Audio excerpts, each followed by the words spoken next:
I'm going to welcome everyone to the June 12th City Council work session. Welcome everyone here and at home. And I know today we're continuing our work session, work on the Eugene Water and Electric Board Riverfront Master Plan. And I believe before we ever have these discussions, we remind us of what we can and should not be talking about. Certainly. This is one last work session that you have before your public hearing, and the purpose of these work sessions was to provide you with background information, give you an opportunity to ask questions so that staff could get you additional information. The time for actually discussing the merits or expressing opinions about portions of this would be after the public hearing. So today's work session, again, should be focused on just providing information, and that the opinions on whether this is a good or bad plan should wait until after you hear from the public next Monday. Right. Because this is a quasi-judicial decision to be made, and so that's why we have to be, I just say this for the benefit of anybody who's out there, that's why we have to be somewhat circumspect in our opinioning on whether we're in support or not in support of the master plan. Exactly, and so as a quasi-judicial matter, the council's decision has to be based on the record that's produced, so the information in front of you. That's part of this public process, and it has to be an unbiased decision. So if any of you are biased and you're not going to base your decision based on the public record, then you wouldn't be able to participate. Related to the ex-parte communications, you received an email from me a couple days ago. Ann Davies There. is back. Ann, would you stand up so everybody can see you? Ann has tried to contact you, has contacted you, will be contacting you to try to help put on paper any ex-parte communications you've had about this so we can introduce them into the record. Ann will be here after this meeting, so if right after the meeting is the best opportunity to try to get those on paper, feel free to corner her. Otherwise, she'll try to get a hold of you by phone to get those ex-parte communications put together. Great. Assistant City Manager, you're at the helm today. Yeah, thanks, Mayor. I'm just going to turn it right over to Gabe so we can just get started on the presentation. Right. Thank you, Sarah. So at the last work session, we provided an overview of the master planning process that's led to this point and the land use applications that are involved in the request and the public hearing to be considered on Monday night. Today, I have a few slides to help walk us through some of the additional information and details that you'd asked for at the last work session. And I just point out that some of the slides you'll see are also included as attachments to your agenda item summary. We provide a little more detailed summary in the written materials, but of course, if there are questions, we'll have time for that today. Before the end of today's session, I think we also need to consider a motion that would allow us to consider new evidence as part of the hearing process, and this is actually consistent with past practice for Metro Plan amendments. And essentially what that would mean is that the council's decision and folks' testimony would not be limited to the record that was before the Planning Commission. So it essentially opens up the process to new evidence as part of your decision making. Does Councilor Poling have that motion? He does. Yes. Does. Okay. So let's get started here. Just as a reminder, and I think to help set the stage a little bit here, I wanted to summarize the land use applications that are involved. And again, these are the regulatory actions that essentially need to be acted upon in order to set the framework in place. And I think it's important to recognize as we talk about future possible outcomes and decisions about funding details or how redevelopment might play out over time, that council's decision on these applications needs to be based on the approval criteria for the land use applications. It's really only the first step in the process toward establishing that framework for future actions that may come along the way. So what we do have included in the request is a Metro Plan amendment, and what that amendment would do is to change the designation of the e-website from primarily heavy industrial to mixed use. The refinement plan amendments and adoption includes a specific area plan, which is really sort of a condensed version of the conceptual master plan document. And we also have some amendments to the downtown plan and the riverfront park study, essentially to remove some obsolete policies and make sure that everything's consistent with the new plan that we are proposing to adopt. There's a series of code amendments involved as well, and I think the bulk of that is really intended to create a new special area zone, a mixed-use zone for the eWeb site. And again, the idea is to create a set of form-based standards and kind of a hybrid way, incorporate that with the rest of the Chapter 9 provisions that would typically be involved in development review. The idea is to integrate it with the rest of Chapter 9 through those amendments. The zone change would then apply that new zoning district to the eWeb site. And then finally we have a Willamette Greenway permit, and the concept is that in a sort of holistic way to look at that permit process and establish an approval that would essentially run with the land. So long as the zoning remains in place, the development that occurs consistent with that on an individual parcel would not have to undertake its own separate greenway permit process. As we talked about a little bit last time, we're also intending to establish a new Willamette Greenway setback as part of that approval. We'll talk about that a little bit more as we move through the slides. So again, today we'll cover some of the topic areas that were raised at the last session. And I just encourage the council to keep this balance in mind of sort of interest and questions about the overall vision and how exactly things might play out over time versus the formal applications and the review process, sort of your charge and role in making a decision on whether or not to approve the land use applications. So with that, I'll turn it over to Nan. There were questions at the last meeting about funding sources. And the answer is that it is very dependent on what the funds would be used for and what the community benefit or private benefit would be. But in general, there are several broad categories of funds that might be called upon to help build the infrastructure and develop the site. These include public funds, both the eWeb and the City of Eugene, or other sources like possible grant funding. Any use of funds from the city would require future action by this body. We are also assuming substantial private funds, both from development equity, how much a developer brings to the table, and from development finance, which is the amount provided by a financial institution. The key for funding is for the partnerships that bring the appropriate resources and then can leverage the available funds in the most efficient way. There were also questions about the relationship of the eWeb property to the rest of downtown, and I'll address that as well. The policies in the downtown plan call for us to create and connect special places. We've focused our efforts along the great streets, you can see them in yellow on the image, to take advantage of development opportunities and to create destinations as well as places for people to simply stroll in a high-quality urban environment. You can see how the eWeb property is really a part of that vision.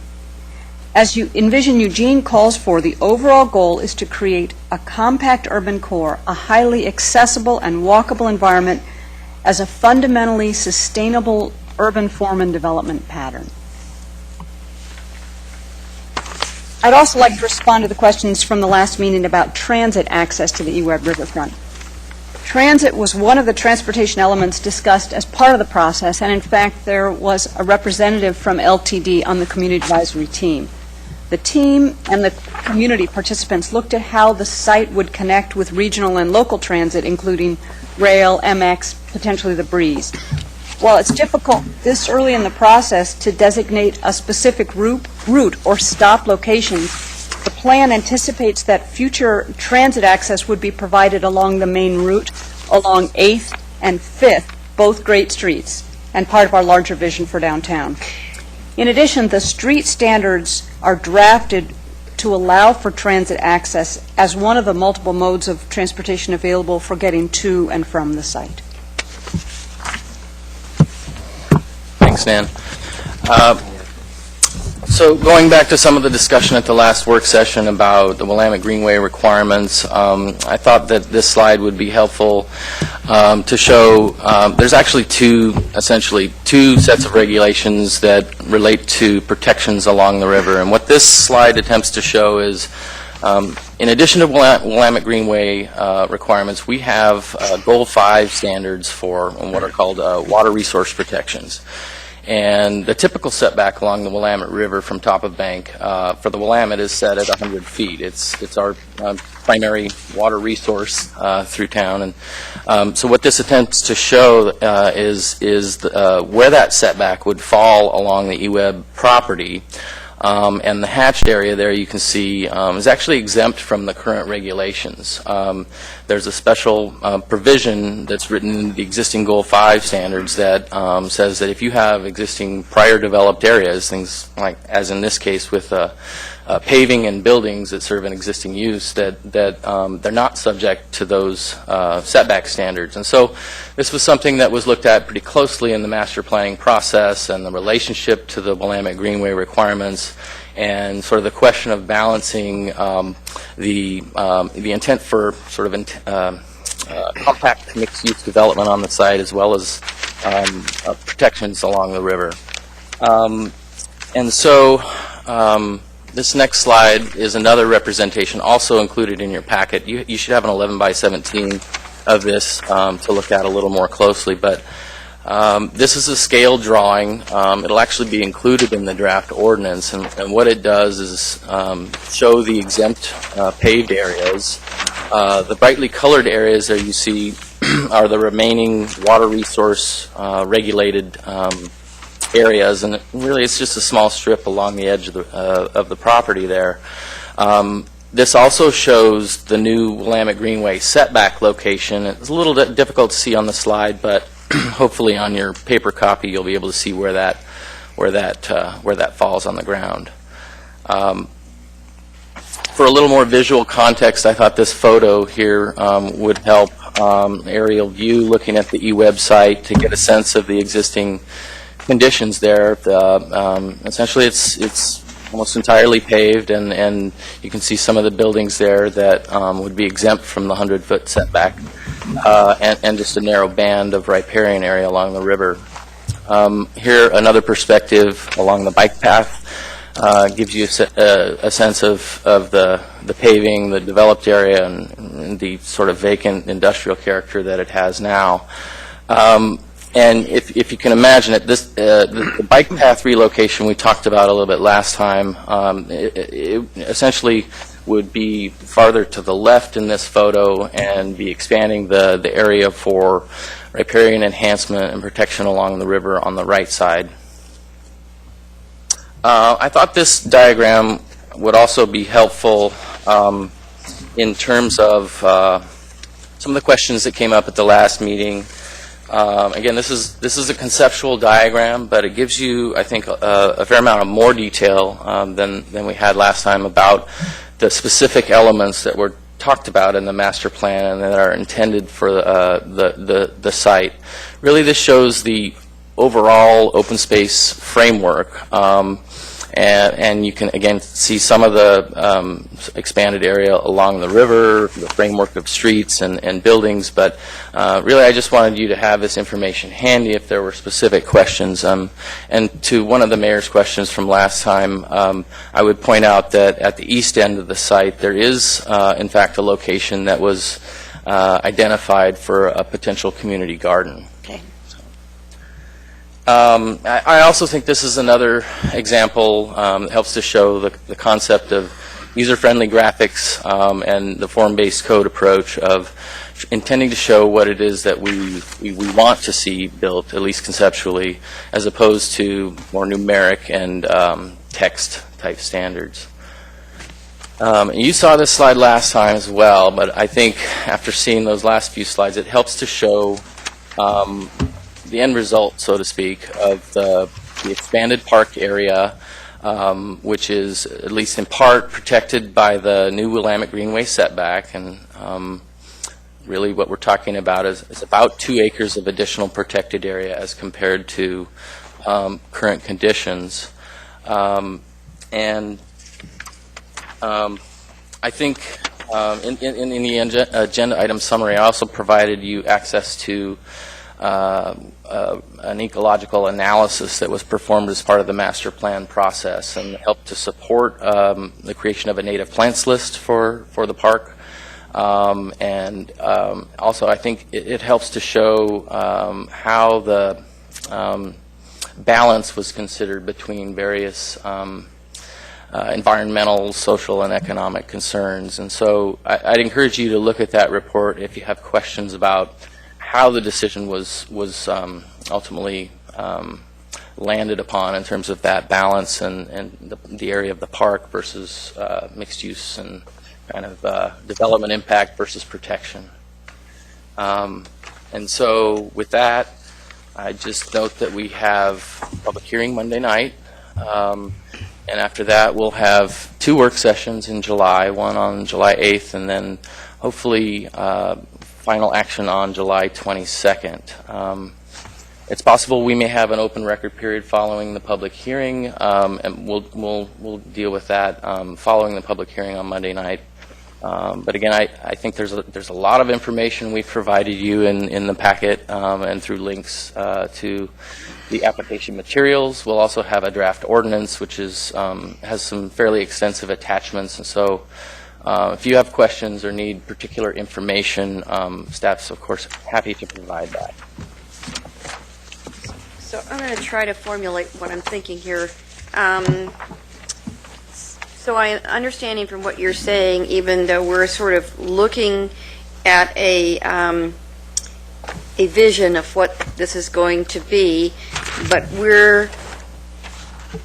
what is proposed for this to be, and then we're looking at the kinds of changes in policy that would accommodate that happening, but there's some line between how we weigh in on what we think of the vision and the aspiration and what we're supposed to be attending to and limited to in our discussions. And I'm just I'm looking at Glenn because I'm really trying to give us the best direction about that without tying us down too much, but also keeping us in the right place. And I'm looking for you to help give us the best direction about that and understanding of that.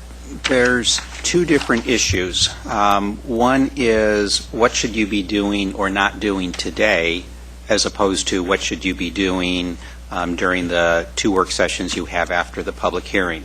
So in terms of expressing opinions, my earlier advice about don't express opinions today would not apply after you have the public hearing. By all means, you should be expressing opinions on what parts of this you like, you can agree to, what parts you don't. So that's the legal issue of expressing bias or potentially expressing a bias before you have the public hearing. If you delay those opinions until after the public hearing, that's no longer a concern.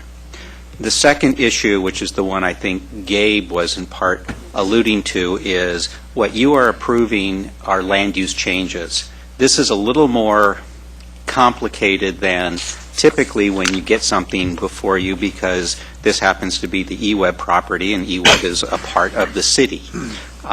So if this were property out in West Eugene owned by somebody else, and you were looking at the kinds of land use changes, should you be changing the metro plan, should you be rezoning the property, the way you would approach that, and you probably wouldn't be approaching it as well, let's see, should we have a parking lot in this part of the site or a parking lot in that part of the site? What you're dealing with right now is at that same level. It's not, should you have a parking lot in this part of the site or that part of the site? It's a bigger vision, as you were saying, Mayor. It's what should the Metro Plan designate the property as? Should it be industrial? Should it be residential? Should it be mixed use? EWEB has come to you and proposed that the designation be changed in a certain way. Similarly, how should the zoning be set? What should the property be zoned at? Residential, mixed use, commercial, special area zone. So you're at a higher level than should we have a parking lot on this part of the site and a road in this part of the site. That kind of detail comes later. If the council approves these changes, there's a process laid out in some of those code amendments that Gabe was talking about, where that level of detail would be examined and those decisions would be made. One more thing, and then I've got Betty and Mike in the queue, and George, and Alan, and Greg, and Claire. So I know you went over the refinement plan adoption and related amendments, and you said amends it to remove obsolete sections and ensure consistency. Can you be more specific about that? I can. And in fact, included in your agenda item summary on the last page is a policy from the downtown plan, which is specific to the EWEB property and the master planning process. And I think this also relates to the question about, well, what are the criteria that we're evaluating in making this decision? And this policy sets forth the criteria for creation of the master plan. These were a basis for the master planning process and will also serve, I think, in part, or should, as something to be considered in whether or not this proposal, this package of applications meets the test. And what that policy essentially says is that the master plan shall be evaluated based on consistency with 4 principles. One, that it needs to create a people place that's active, vibrant, accessible, and multi-use. 2, that it provide appropriate setbacks, deeper where environmental or habitat issues are more critical, shallower in other areas.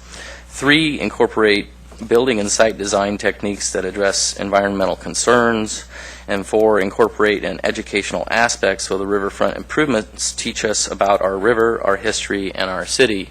And so this is a good backdrop for understanding what the intent of the master plan process was. And to answer your question, Mayor, this policy, what's proposed is to essentially repeal this policy if, in fact, adoption goes forward. The plan that's adopted would show that this policy is met and no longer necessary. What this policy also does is essentially preclude any other redevelopment of the EWEB property until such time as a master plan is approved. And so without a package of amendments that essentially changes the designation from something other than industrial, it will remain in that current condition. So I think that's perhaps the most important part of the refinement plan amendments besides adopting the master plan. Yeah. Thank you for that. Betty? Thanks. The riparian exemption that you mentioned, which they already have for the industrial part of this place, would that transfer to another use? It would. So in other words, even if they redevelop and remove those existing improvements, the way the code is drafted currently and the way it was adopted with Goal 5, that footprint of exempt area remains. Now, it's a policy choice and a decision for the council to make in terms of exactly what setback is appropriate based on the criteria.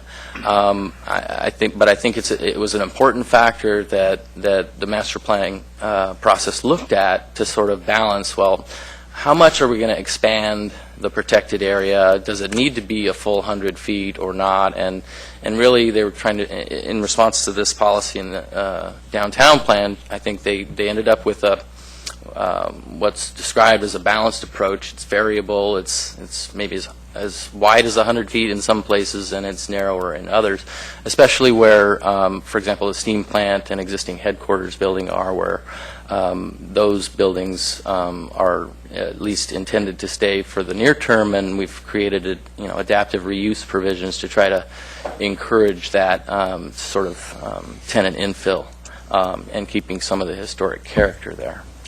Then my other question is, if we terminate the Riverfront Urban Renewal District, would that affect this? I'll take that. Urban renewal funds have been talked about as one possible source of funding for this. Again, that would have to go before the council or the urban renewal agency. That would be a decision that you would have to address. It would potentially affect one of the sources of funding for this property. Thank you. But other than the funding, it would not have any effect on the Metro Plan changes or any of those things. Oh, I was just It's only a thinking- financing vehicle. Wondering if it was depending on the Urban Renewal District. No, it's not. Okay, thank you, that's all. George Brown? Thank you, Mayor.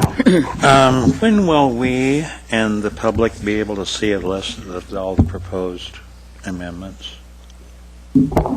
That information is available online, and I provided links to the council to that full package of information. So the proposed code, I also have the binder here, but Okay.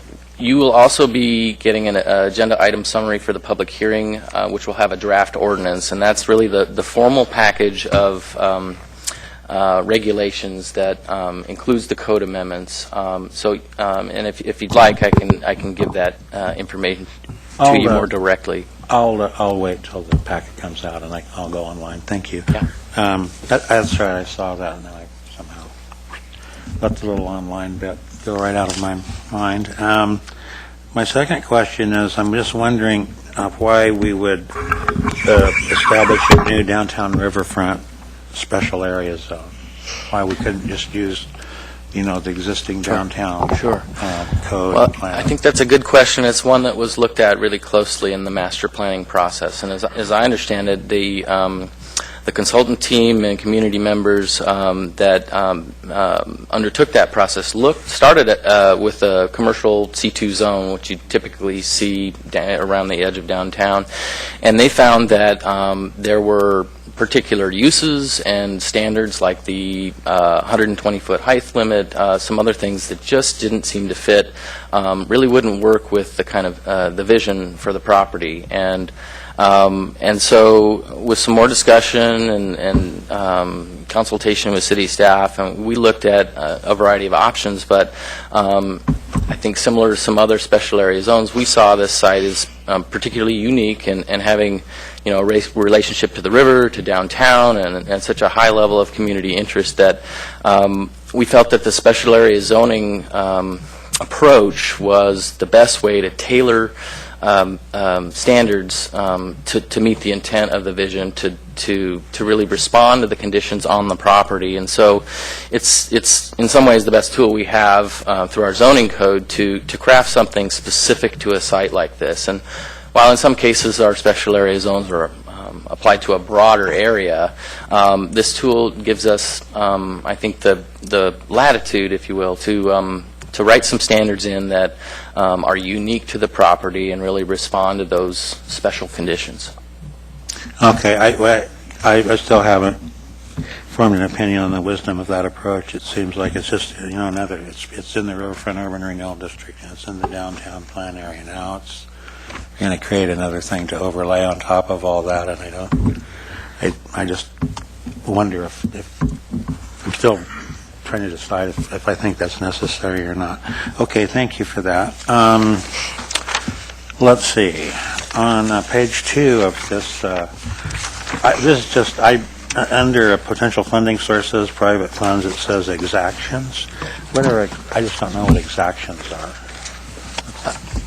I'll go ahead and respond to that. And so while Nan mentioned a variety of public and private sources, things that might be negotiated with developer equity or urban renewal funds or other potential sources, one of the things in my experience that I thought was important to point out was that through the development review process, we expect a developer to pay a proportional fair share of the cost of public improvement. So if it comes to, say, a needed street segment or the kind of sewer and storm treatment facilities that would be needed, we will expect a certain portion of that to be exacted or paid for by the developer through that process. Okay, thank you. I just not seen that term before, personally.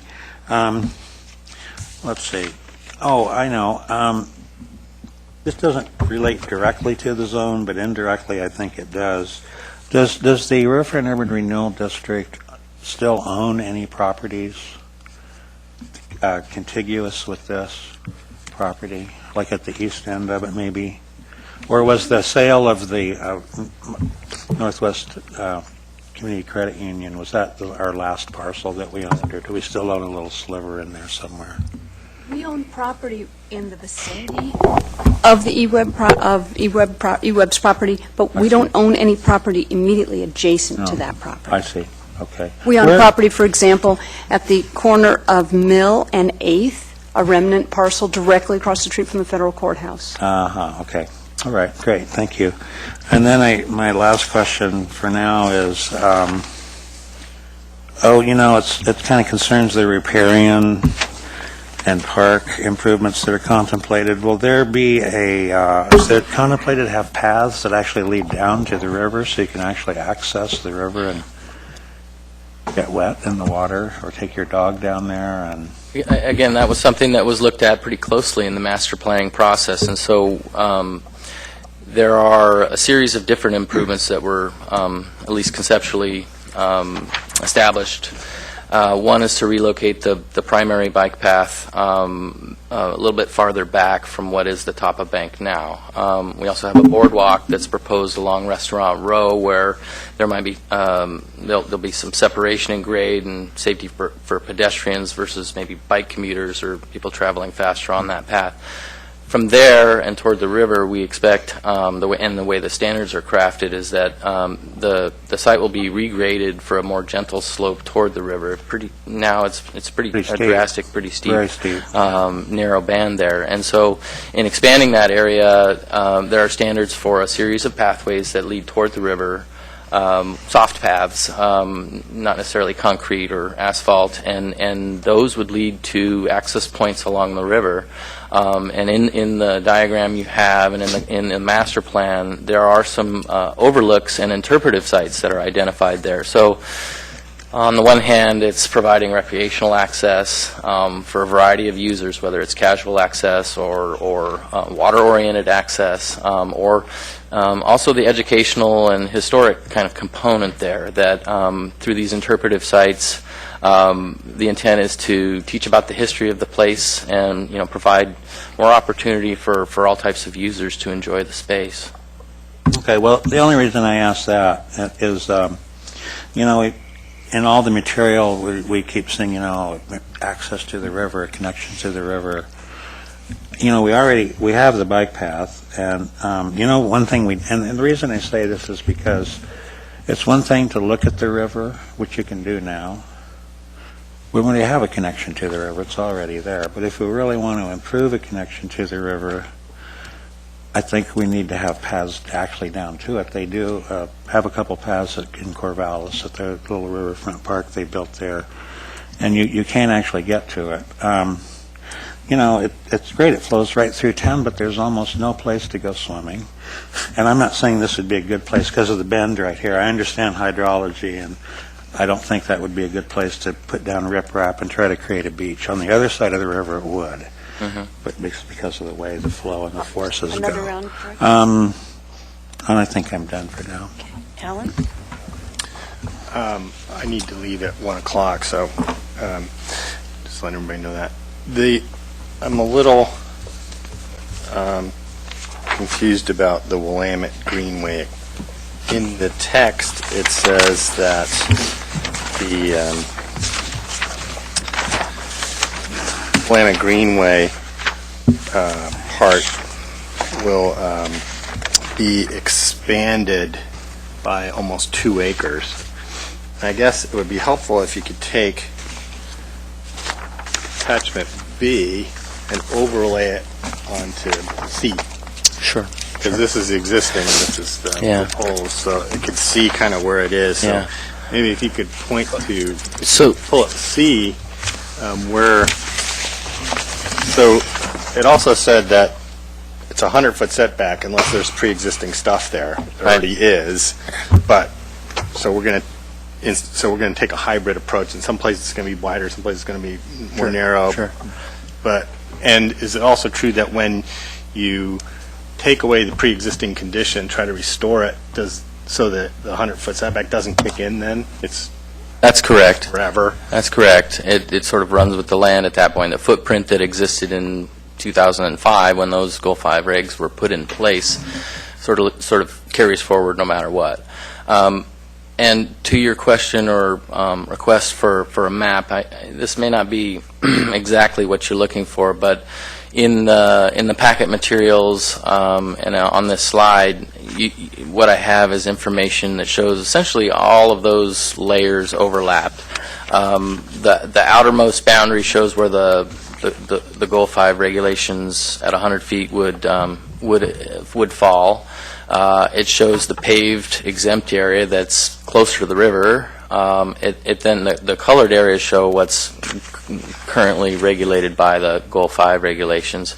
You also have shown there the new Willamette Greenway setback, and really those are two independent sets of standards. And as I mentioned last time, the Greenway permit criteria, I think, require that the proposal establish a, quote, adequate setback that responds to the scenic and natural qualities along the river. And so, to some degree, that's a subjective standard. It allows some discretion and latitude for the council to ultimately make that decision, but it's something that was closely considered in the master plan and sort of set where it is to try to balance the intent to protect as well as to create some new capacity for development there. I could certainly provide another version of this that more clearly shows exactly where the expansion is. But I think... Is that the orange? No, actually toward the center of the site, if you look where I'm pointing here, this is an expansion area here, and really that's going to follow the edge of the relocated bike path and toward the river. And then on the south, or I should say east end of the site here, there's another wider area where that protection, that expansion will be. Right. This with the underlaying layer being the proposed plan would be helpful. We'll provide that for you. And I noticed the proposal is to keep the operations building warehouse, the Quonset hut kind of building, and the other two maintenance buildings are gone. What was the rationale for keeping that operations warehouse building? Well, again, I think the idea was to make best use of what existing improvements are already there, and to back up a little bit here, one of the requirements through the criteria for this kind of amendment process is that we look at the historic character and whether or not those resources need to be preserved or whether they are eligible for historic preservation. And as I understand it, the steam plant and the warehouse building are both eligible. They've been determined to be eligible by the State Historic Preservation Office and our own historic preservation consultants. So they have some value in that respect, and as part of the process, as I've mentioned before, the standards create some flexibility to reuse those buildings and try to encourage cost-effective tenant infill, so that we might see, especially in the near term, some uses that would move in and begin to, catalyze and sort of create some critical mass toward redevelopment. But what we've allowed in the standards is an expansion of up to 30% of those of the size of those buildings. In the case of the steam plant, it's only away from the river. But the idea is to try to encourage retention of those buildings and facilitate some economic development. Those are both pretty cool buildings. Yeah. Okay. On the Riverfront Urban Renewal District, if that were to go away, the balance of the funds goes to the general fund, Ann? I think Sue answered the question in a recent email, if I remember what she said correctly, the balance of the funds that are tax increment funds go back to the overlapping taxing districts in the same proportion that the taxes are currently assessed. And so of the monies in the urban renewal district that are tax increment funds, I think she said 39 or 40% would be City of Eugene, and the other 61% would go to the other taxing jurisdictions. But I can try to I find understood that part, but the part that goes back to the city, where does it go? general fund.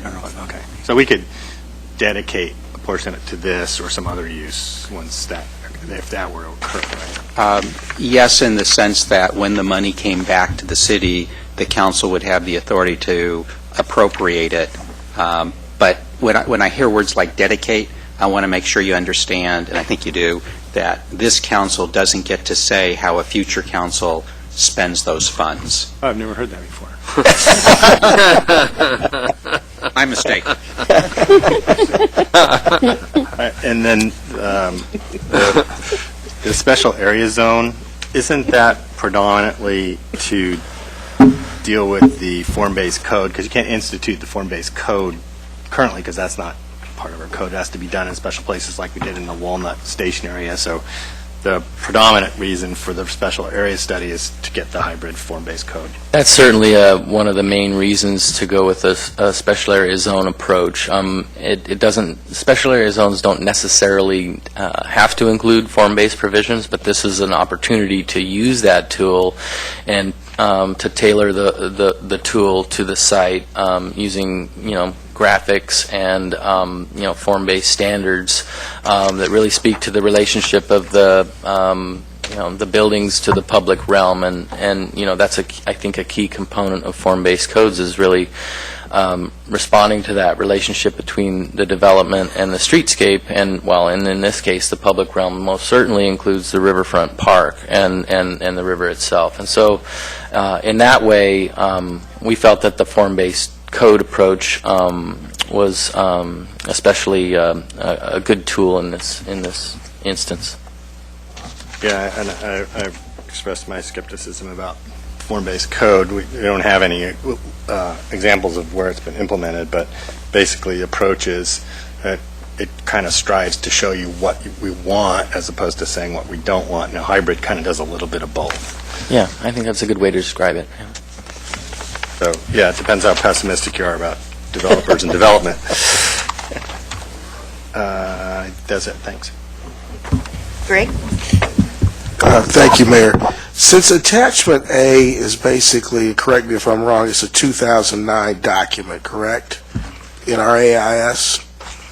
Is that the entire document or just a Roe Brokaw summary? It's actually an excerpt from the full UWeb Riverfront Master Plan itself, and so I've relied on some of those materials, which are dated a couple of years ago. So, taking into account that the Breeze was discontinued back in 2010 in terms of a transit tool, what are the conversations around the type of transit that would be looked at to go in there, whether that would be a reconstituting of the Breeze, and if it is a reconstituting of a Breeze or some kind of trolley or other kind of system, what would be the source of funding? Would there be a public-private partnership that, similar to what the University of Oregon does in terms of purchasing packages of service when they want or need extra service vis-a-vis what the students do, or what would that look like in terms of this particular district or some kind of configuration of purchasing of service to develop that service for the area? We didn't get so far as to think about where the funds would come from for the transit. What we did was to make sure that transit worked with the way the plan rolled out, and we recognized that the Breeze was no longer a thing that was working around downtown, but it might be something that could come back specifically for this area, because the LTD felt that any kind of transit would need to be dependent on ridership. And especially in the early years of the development on this site, ridership might not warrant a full LTD service, but it could warrant something like the Breeze. We've also had discussions about a trolley, but again, we don't yet see ridership high enough to justify a trolley. So what we've tried to do is just to make sure that transit is included in the discussion, that there's room for it, that there would be room for stops, and that LTD is thinking about it as the plan works its way through the decision-making process. That's one of those areas that we'll definitely need to come back to again. Does that include factoring in the development along 6th Street, the Obie development, as well as the other developments that are proposed or coming up around the downtown area as more of connectivity for, say, tourists as well as people who are working downtown? That is a really good question, because what we're trying to do is to have that kind of density in multiple places in our downtown. At the time that the eWeb master plan was put together, we did not know of Obie's proposal, so it was not specifically included, but we are looking always at 5th Street as a major point of connection, and 6th already has the capacity for automobile connection. So the system includes areas where both proposals would work together, but it was not considered specifically when the master plan was put together.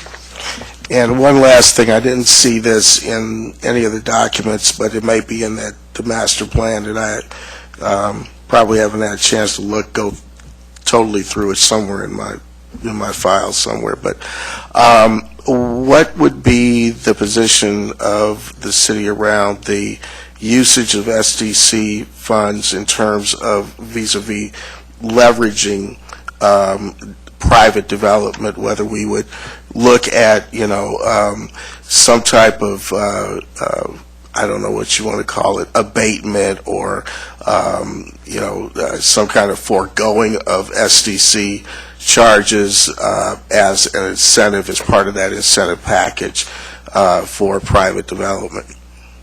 The Envision Eugene process, which is really, of course, citywide, has looked at a number of opportunities to develop tools and incentives. And one of the areas that has been talked about is the use of SDCs. We haven't had that discussion so specifically on the eWeb site. That would be a decision that would have to be made likely at the city manager level. But it's one of the ways that we could participate to do exactly what you said, to leverage the kind of development that we would want to see. And it might be an appropriate thing for us to follow. And one last little follow-up thing, if I may. Given the idea that that could be a tool used as leverage, what would be the net effect on the city in terms of developing parks and infrastructure as a result of, whatever kind of configuration that would look like? In other words, the burden for that kind of development would fall back on us in some kind of form or fashion, which we don't have the money to do so. Currently, anyway. I think the use of public funds, which could include city funds, would need to factor in what other demands there are, and it would have to be part of a balanced view of how we assist development in the areas that we want to see development. Sarah, do you want to add to that? Not specifically to that. I was going to tag back onto the earlier SDC question, because the SDC decision to forego is really a council decision. And as you might recall, we've brought 2 pilots before you that we're moving forward on. One was for the VA clinic, and the other is for Northwest Community Credit Union. Both of those are not foregoing SDCs. It's really trying an approach that says you won't have to pay them, but we're going to pay them back with future property tax revenue in order to see if we can get the development going forward, but to still pay the SDCs because we need the money to increase the infrastructure. Okay. Claire. Thank you. Thanks for the update information from our last session. That's really appreciated. I just have a few different kinds of questions on the future Parkside Riverfront open space section in our packet. It refers to the MOU with the city that identifies the city's option to declare interest in all or part of the site once the proposed land use application package is adopted, and eWeb indicates its intent to sell the property. Could someone expand a little bit on that, because that's something I'm not familiar with and like to know a little bit more about? There is a city code provision that actually controls this, and the code says that if eWeb wants to dispose of its property, once they have decided that they're ready to dispose of their property, they need to offer the property to the city. The city manager, I believe, has 30 days to express interest in negotiating about that. If the manager says not interested, then eWeb can sell the property. If the manager says interested, let's talk, then negotiations happen. If the negotiations aren't successful after 5 years of negotiating, then eWeb can go ahead and sell the property. Wow. 5 years. 5 That's a years. long time. Thank you. So, and would that MOU wouldn't be affected by this process and this land use planning process? It would still be enforced. That Right. What I was talking about is the code provisions. I was trying to find, as you were asking the question, what was in here about the MOU, so I'm not sure what the MOU says. Right. Well, if I saw it again, I'd say, oh, yeah, I remember that. But what I was talking about was the It's the underlying city code, code. and that would not change as a result of anything that's being presented to you. Okay. So I'll just add to that. As I understand and recall the MOU language, it not only identifies the timing based on when eWeb declares property as surplus, but it also identifies the point at which council makes a decision on the land use applications. And so I think John alluded to this at the last meeting, that it's kind of a chicken and egg question in terms of, well, what portion of the site might the city be interested in, and would it be the park or something else? But through this process, what we will have is at least a proposal to consider as far as the footprint of where that park would be, and it would begin to shape the kind of decisions or discussions that might need to occur about future ownership and for what portion. Good. That's kind of getting at what I was pondering too. So thank you. And then in that same part, the next page of the packet refers to sustainability principles and using the triple bottom line to look at this process and the plan. And I would like it, whether it's right now at the table or in a memo, for you guys to articulate pretty precisely what the social equity pieces are that have been identified for this. Some of them are obvious, the Greenway piece and the public access, but Sure, we'll follow up with a memo so we can get you the most detailed info we have. that'd be appreciated. And then a slightly technical question on this map of the regulatory plan, referring somewhat to the Greenway. I wasn't quite clear what the difference between the Willamette Greenway boundary is and the Willamette Greenway setback boundary. That is a good question, and often the difference between those two things and the phrases that are used, it can be confusing the way the regulations are crafted. But under state law, the city has a set of local regulations that implement the Willamette Greenway Goal 15 provisions, and as is done throughout the state. And essentially what that required back in the mid-'70s was that the city establish a Willamette Greenway boundary, which is a boundary that, generally speaking, under the guidelines, the state's guidelines, looks at about 150 feet on either side of the river. But then we established a specific boundary back in the 70s that, in some cases, is a little narrower than that, and in a lot of cases, it's much wider than that. For example, Alton Baker Park, where it's hundreds of feet beyond that the entire area is included in the boundary. What the effect of being inside that boundary means is that any significant new development requires a Willamette Greenway permit to be approved by the city. So it doesn't mean that the building cannot occur, but that there are criteria that look at the buildings and the development's relationship to the river, scenic qualities of the river views, natural vegetation, and so there's a land use application process that, including a public hearing, that looks at each of those projects as they come through. And so in this case, what's proposed is an evaluation and a permit that would be approved for this development of this entire site. The setback is distinct, and it's focused on the relationship or how close a building can be to the river. It's sort of That's the hard and fast rule in terms of how far back the buildings must be.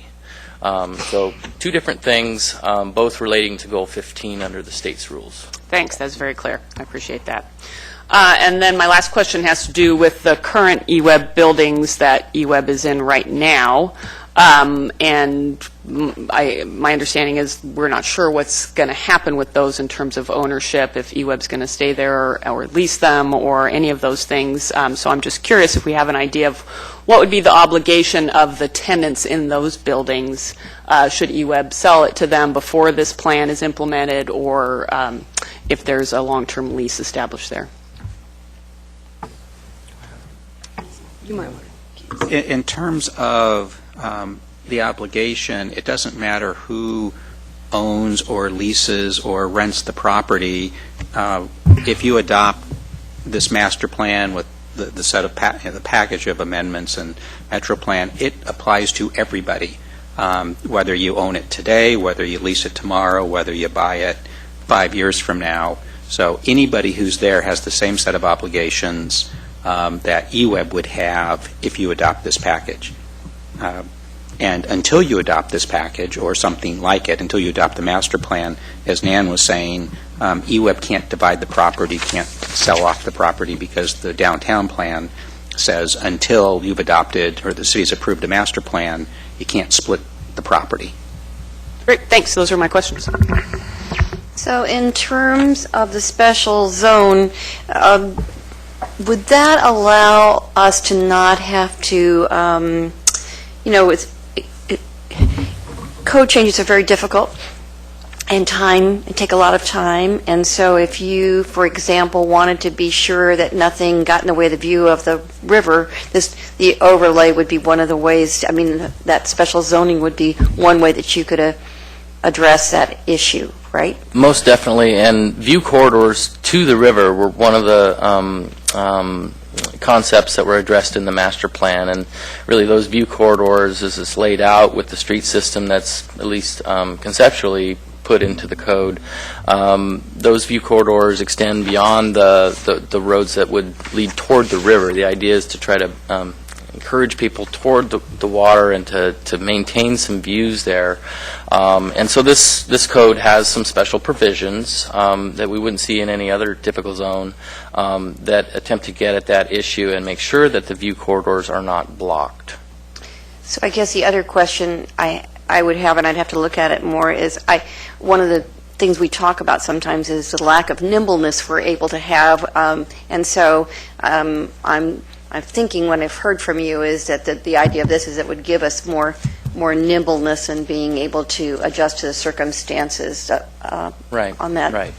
Yeah, and so again, something that staff's closely looked at in evaluating this and was looked at through the master plans, balancing and really trying to find that balance point between certainty and flexibility, whether it be for a developer, for a community member interested in a particular aspect of this project, or any party who might be interested. And so we want to show what it is that we do want to develop, but we have some flexibility built into the process for things that may be equal to or better than the concept, but still consistent with the vision. So we've set up a design review process in the proposed code that would allow for those types of requests to come forward, but they still have to be weighed against the policies in the plan and the criteria that come out of the visioning process to make sure that it's not so incompatible or different that it violates that concept.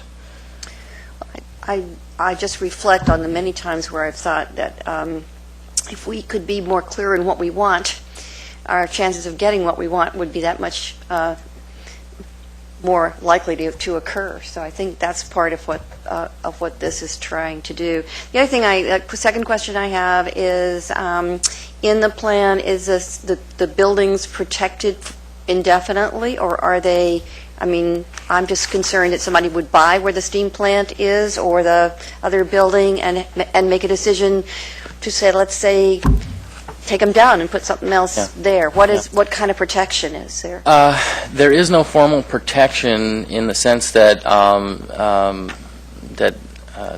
demolition under our proposed code and even under the state's rules for historic preservation, we aren't in the position of being able to completely preclude demolition. So what we've really approached this with is the idea that we would want to facilitate adaptive reuse, do what we can to encourage retention of that historic character. But no, the code does not, and to my knowledge, cannot preclude that potential outcome. But what we do have is form-based standards for those buildings that then limit what can be built in terms of a maximum building envelope. Like, for example, in the steam plant, there are some limits on building height and the form of what could be replaced there, so that it's not, for example, 10 stories tall or so much different than what was there that that it isn't honoring some of that history. But there are some limits in place for that if it happens.